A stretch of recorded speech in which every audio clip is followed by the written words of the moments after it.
we came out to the car and leaving the hotel, and I was talking to the hotel attendants there about Jesus and how amazing he thinks they are. And this lady outside of the little break place that's out here by the dumpster where people take their breaks, she said, I thought it was really cool what you just said to him, and it really touched my heart.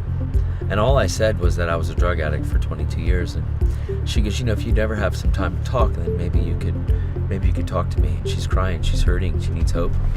And so she said, I'm going to go inside. She goes in, but when you get a chance, maybe you can stop by the desk and you can ask for me. And because on the outside, she looks okay.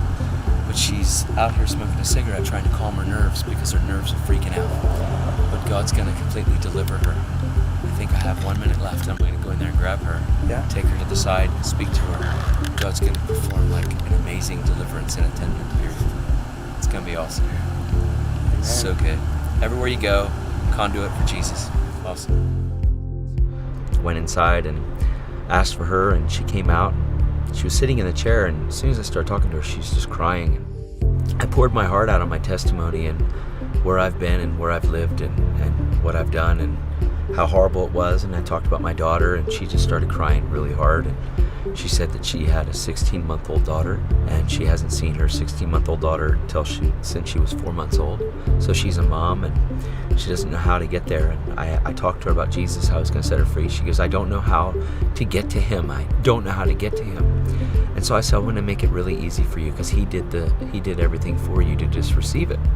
And she said, well, that would be awesome. And so she became a daughter today, gave her life to Jesus. And she looked at me, she goes, I don't even know what to say right now. She said, I feel completely different. Like my whole life feels different. Like I just started my day.